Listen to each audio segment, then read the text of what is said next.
Ito yung teknik sa pagluluto ng pansit bihon kung bakit lalong sumasarap yung pansit bihon na niluluto ko. Ituturo ko sa inyo yung sikreto ko. Sa halagang 130 pesos makakain na yung buong pamilya mo ng masarap na pansit bihon. Yan pala yung nabili kong maliliit na hipon. 50 pesos 5 supot na, bawat supot 10 pesos lang, ganyang kadami yung ating maliliit na hipon. Tapos yung gulay naman repolyo sayote, saka carrots halagang 45 pesos, tapos 300 grams na bihon, nagkakahalaga siya ng 20 pesos. Sinugasan ko muna yung maliliit nating hipon, sinipirit ko pala yung katawan niya saka yung ulo ng hipon dahil yung ulo ng hipon pakukuluan natin mamaya. Ihanda muna natin yung ating mga gulay, ganyang pagkahiwa sa ating repolyo, tapos sa carrots naman ganyan lang pagkahiwa, pahaba lang. Sa sayote naman binalatan ko muna, ganyang pagkahiwa lang sa ating sayote, pwede na yan. Ganyang pagkahiwa sa ating mga gulay, mabilis lang siya maluto, manipis na pahaba. Saka ko ngayon hinanda yung pangmalakasan nating lutuan, hinugasan ko muna yung ating mga gulay para malinis talaga ang kinakain natin. 3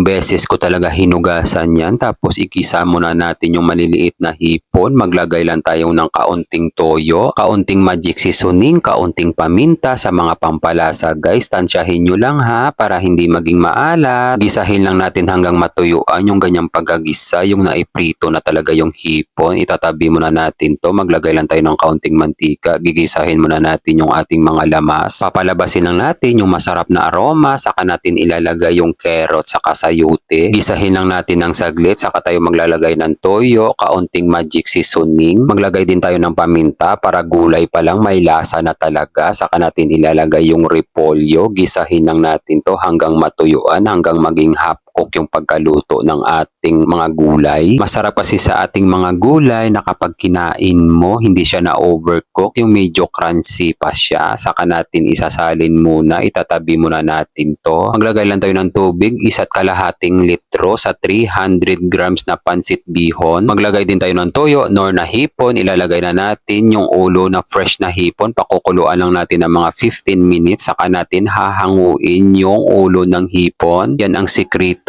ko kung bakit yung pansit bihon ko hindi siya dry, kahit mga bata nagugustuhan nila to kainin. Naglagay na pala ako ng oyster sauce, tapos toyo, paminta. Take note guys, sa mga pampalasa, adjust nyo na lang kapag kayo na ang magluto ha. Tikman nyo syempre, tapos ilalagay na natin yung ginisang gulay. Gigisahin lang natin to para maghalo talaga ng maigi yung mga pampalasa sa ating pansit. Saka natin titikman, nakulangan pa ako dito, nagdagdag pa ako ng kaunting toyo. Ito yung sikreto, 1 kutsaritang brown sugar, yan ang nagpapabalance sa lasa at lalong luminamnam. Kaya wag nyong i-escape yung brown sugar. Saka natin ilalagay yung ating naigisang pansit bihon. Maglagay din tayo spring onion. Napaka-aesthetic naman talaga, napakasarap ng pansit bihon natin. Maraming salamat nga pala sa ating mga followers sa palagi nyong panonood. Ganon din sa ating mga kababayang OFW sa palagi ninyong panonood. Ingat po kayo palagi kung saang bansa man kayo at isasama ko kayo palagi sa mga panalangin ko. Sa plating naman, naglagay lang ako ng toasted garlic, kalamansi, saka 2 pirasong tinapay. Dasalan muna natin to. God, maraming salamat po sa biyaya na binibigay niyo sa araw-araw. I-bless niyo po yung food na magiging silbing lakas sa katawan namin. Kain guys, kain Pinas!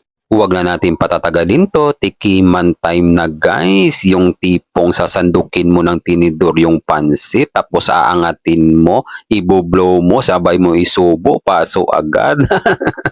Napakasarap niya guys, lalo na kapag nilagyan mo pa ng kalamansi. Kakaluto lang kasi kaya napasok ako, tapos ilalagay mo ngayon dun sa ating pandesal na tinapay, tapos isusubo mo. Nako, napakasarap naman talaga. Guys, pwede nyo din iulam sa kanin to, at kung mapadaan man sa'yo to, wala ng plano-plano, magluto ka na rin ito!